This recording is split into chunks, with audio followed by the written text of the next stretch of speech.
Halo sahabat logika, kita bertemu lagi di kelas logika dan teori himpunan. Hari ini kita akan membahas topik terkait dengan tabel kebenaran dari pernyataan majemuk. Minggu lalu kita sudah membahas nilai-nilai kebenaran dari pernyataan majemuk. Namun pada kesempatan hari ini kita akan melatih lagi dan kita tingkatkan lagi pernyataan majemuk yang kita akan lihat nilai kebenarannya adalah pernyataan majemuk yang terdiri dari satu atau bahkan lebih penghubung di dalam pernyataannya. Baik, pada bagian pertama kita akan bahas dulu terkait dengan urutan dari penghubung dalam logika matematika. Jadi yang pertama,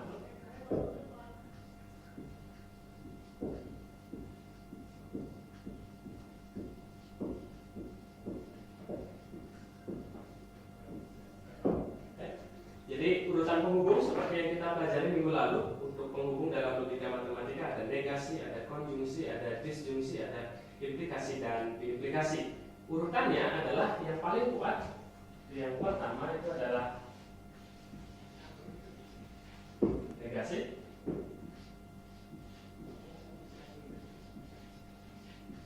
yang kedua konjungsi, yang ketiga disjungsi, dan yang keempat ada implikasi, dan yang kelima ada pi. Jadi yang negasi, konjungsi, disjungsi itu ada dua, implikasi dan ya, jadi inilah kelima urutannya mulai dari yang paling kuat sampai dengan yang paling lemah. Jadi yang paling kuat itu adalah negasi, kemudian dilanjutkan dengan konjungsi, disjungsi. Disjungsi ada dua, yaitu disjungsi inklusif dan disjungsi eksklusif. Dan yang urutan yang lebih lemah berikutnya ada implikasi, dan yang terakhir yang paling lemah yaitu diimplikasi. Jadi bagaimana kita menerapkan ini di dalam menentukan atau membuat tabel kebenaran dari suatu pernyataan majemuk yang penghubungnya lebih dari satu. Kita akan mulai dengan contoh yang pertama. Kita mulai contoh satu. Untuk contoh satu, misalkan pernyataan majemuknya berbentuk P atau negasi Q dan P.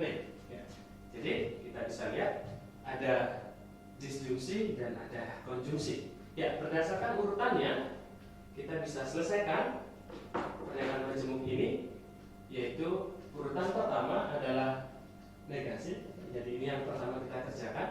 Selanjutnya setelah negasi masih ada disjungsi dan konjungsi, maka kita akan mengerjakan konjungsi terlebih dahulu, bagian yang itu, dan baru terakhir kita kerjakan disjungsinya. Jadi kita akan membuat tabel kebenarannya. Jadi P kemudian Q. Demikian, ini kombinasinya benar, benar, salah, salah, nah, salah, nah, salah. Negasi Q yang pertama, negasi Q.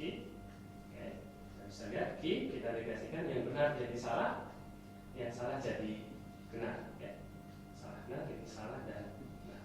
Setelah negasi ada konjungsi, berarti kita mengerjakan ini dan P.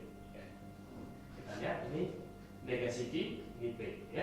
Kita lihat melalui konjungsi, benar, salah, ini salah, benar, benar, benar, salah, salah, salah, salah, benar adalah salah. Dan kemudian yang terakhir yang kita selesaikan adalah P atau negasi Q dan P. Kita kerjakan terakhir. Jadi kita lihat P, kita lihat negasi P dan Q, benar atau salah, yaitu benar, benar, benar, benar, salah, salah, salah, salah, salah. Jadi inilah nilai kebenaran dari pernyataan majemuk P disjungsi negasi Q dan P. Jadi urutannya bisa diperhatikan mulai dari negasi, kemudian konjungsi, dan terakhir adalah disjungsi. Ya, ini untuk contoh 1. Oke, kita akan melanjutkan dengan contoh yang kedua. Contoh kedua kita akan lanjutkan, mungkin kita bisa tambahkan satu pernyataan majemuknya sehingga terdiri dari 3 buah pernyataan. Baik, kita bisa mulai dengan contoh kedua.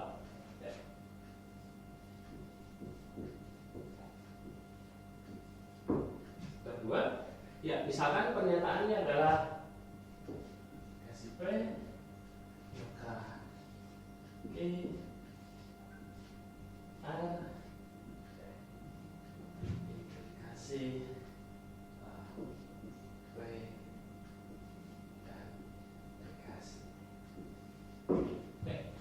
Ya, misalkan pernyataannya seperti ini, negasi P, implikasi Q, disjungsi eksklusif R, B implikasi P, konjungsi negasi Q. Oke, ini pernyataan yang cukup kompleks dan terdiri dari 3 pernyataan tunggal, yaitu P, Q, dan R. Bagaimana menentukan tabel kebenarannya? Oke, langkahnya sama, kita perhatikan urutan-urutan dari penghubung. Jadi untuk membuat tabel kebenarannya, kita tuliskan dulu pernyataan-pernyataan tunggalnya. Jadi bagaimana penyelesaiannya, kita bisa lihat.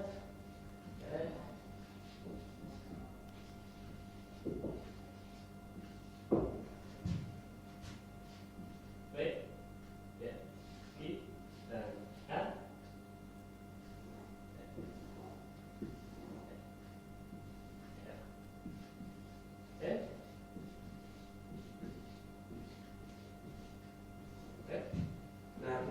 Benar, salah, ya. Benar,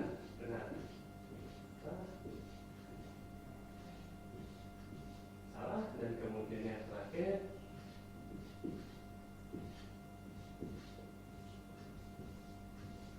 jadi ini kombinasi dari pernyataan-pernyataan tunggal yang P, Q, dan R. Ya, kita lihat urutan yang pertama seperti biasa negasi. Jadi ada negasi P, ada negasi Q, berarti kita akan membuat negasi P. Kemudian kita bisa buat lagi negasi Q.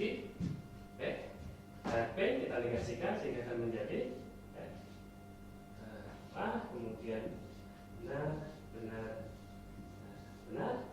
negasi Q, salah, benar, salah, benar.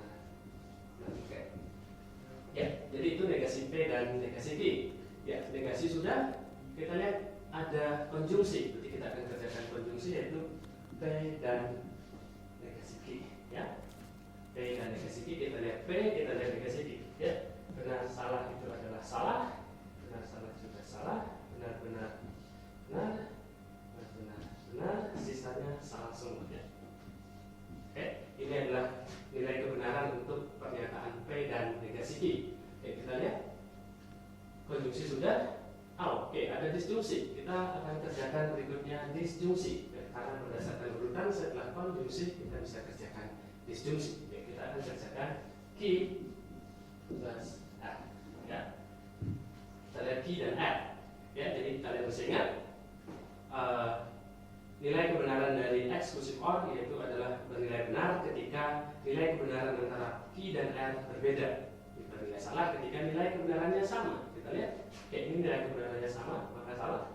Ini berbeda, ini berbeda, dan ini sama, dan ini sama, berbeda, dan terakhir sama. Ini adalah nilai kebenaran untuk Q plus R. Kemudian setelah ini disjungsi ada implikasi yang bisa kita kerjakan. Jadi kita akan mengerjakan negasi P implikasi Q plus R. Ya, jadi implikasi kita lihat negasi P, kita lihat Q plus R. Implikasi masih ingat kembali nilai kebenarannya. Salah ini adalah benar, salah benar ini adalah benar, ini juga benar, ini juga benar, ini salah, B ini adalah benar, ini adalah benar, dan terakhir ini adalah salah. Ya. Jadi untuk nilai kebenaran dari negasi P, implikasi Q, O plus R. Ya, implikasi dan terakhir. Ya, jadi bagian terakhir ini adalah B implikasi, yaitu negasi P, implikasi Q dan R diimplikasikan dengan P dan negasi Q. Ya, jadi kita lihat bagian yang kolom ini, ya ini sebagai yang di sini dan P dan negasi. Ya, kita akan lihat dua kolom ini untuk mengisi kolom yang terakhir. Ya, ini berkebalikan dengan O plus untuk diimplikasi. Diimplikasi memiliki nilai kebenaran yang sama ketika masing-masing nilai kebenaran pernyataan penyusunnya sama. Kalau berbeda akan nilainya salah. Kita lihat bagian yang pertama ini berbeda, salah. Ini juga berbeda, salah. Yang ketiga sama, benar. Yang keempat benar. Kemudian yang kelima salah. Yang keenam yang kelima ini adalah salah, benar, karena dia memiliki nilai kebenaran yang sama. Kemudian yang keenam salah karena mungkin berbeda. 7 ini adalah salah, benar itu adalah salah, dan yang terakhir adalah benar. Jadi kita sudah dapatkan tabel kebenaran dari pernyataan pada contoh 2, yaitu nilai kebenarannya adalah seperti itu. Ya, jadi ini dua contoh yang sekiranya bisa digunakan untuk memahami bagaimana kita membuat tabel kebenaran dari suatu pernyataan majemuk yang terdiri dari lebih dari satu penghubung. Bagian berikutnya, bagian terakhir, kita akan lihat bagaimana kita menganalisis nilai kebenaran dari suatu pernyataan majemuk tanpa menggunakan tabel kebenaran. Misalkan dari pernyataan ini, kapan ataupun saat nilai kebenaran P, Q, dan R yang seperti apa supaya pernyataan ini bernilai salah. Kita lihat di sini ada 1, 2, 3, 4, ada 4 kemungkinan pernyataan ini bernilai salah, yaitu ketika P, Q, dan R semuanya bernilai benar, bernilai salah. Kemudian yang kedua, P, Q-nya benar, R-nya salah, ini juga akan didapatkan bernilai salah. Jadi tanpa menggunakan tabel, bagaimana caranya? Saya akan tunjukkan bagaimana cara menganalisisnya. Sehingga di dalam contoh 3, untuk contoh 3 masih menggunakan pernyataan yang seperti ini. Pertanyaannya adalah, misalkan tentukan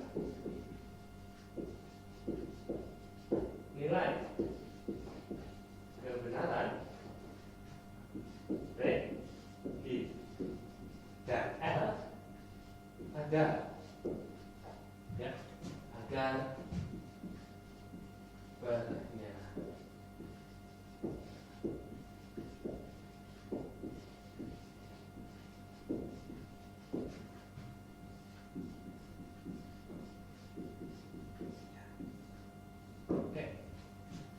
jadi pertanyaannya adalah tentukan nilai kebenaran P, Q, dan R agar pernyataan ini, jadi agar pernyataan majemuk ini mempunyai nilai kebenaran salah. Tanpa menggunakan tabel, mari kita lihat caranya. Analisisnya adalah kita perlu mengelompokkan dulu pernyataan ini. Seperti tadi, pernyataan ini sesungguhnya kalau kita lihat, ini tadi dikerjakan pertama, yang negasi, kemudian yang kedua adalah ini, yang ketiga itu ini, dan kemudian yang terakhir baru diimplikasinya. Jadi sesungguhnya ini merupakan pernyataan diimplikasi. Pernyataan diimplikasi itu bernilai salah. Masih ingat ya, pernyataan diimplikasi bernilai salah ketika yang sebelah kiri sini dan sebelah kanannya itu mempunyai nilai kebenaran yang berbeda. Misalkan ini akan bernilai salah ketika apa? Ketika itu bernilai salah ketika nilai kebenaran dari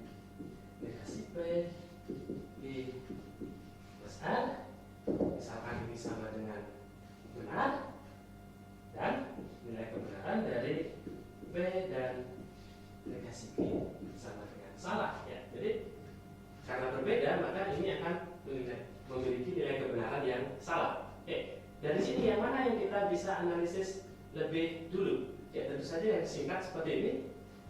Jadi ini adalah pernyataan dan kapan ini akan bernilai salah. Oke, dari sini saya akan lanjutkan analisisnya. Oke, jadi akan saya lanjutkan analisisnya dari sini. P dan negasi Q bernilai salah. Ya, ini adalah pernyataan konjungsi. Berarti apa? Berarti salah satunya saja yang bernilai salah.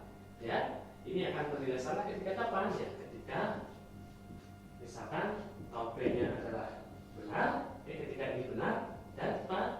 Dan si Q-nya bernilai salah. Oke, jadi ketika ini bernilai benar, ini bernilai salah, maka ini akan bernilai salah. Oke, selanjutnya dari sini ini bisa kita teruskan lagi analisisnya. Oke, tahu negasi Q bernilai salah artinya apa? Ya, nilai kebenaran dari Q artinya adalah benar. Oke, jadi kita sudah mendapatkan nilai kebenaran untuk P dan Q, yaitu adalah nilai kebenaran P itu adalah benar, nilai kebenaran untuk Q juga benar. Ya, tinggal kita mencari kemungkinan nilai kebenaran untuk R. Oke, tadi kita sudah bisa lihat bahwa kita lanjutkan analisisnya ke sini.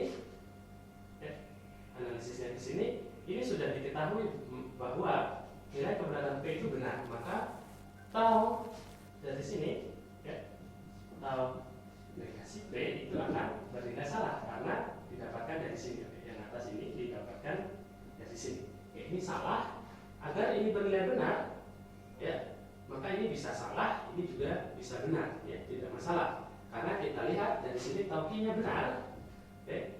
Jadi kalau kita ini mau bernilai benar, ya, karena ini bernilai salah, ini bisa misalkan bisa kita buat tau Q R ini juga misalkan bernilai salah, ya. Jadi salah maka salah, ya, dia akan bernilai benar.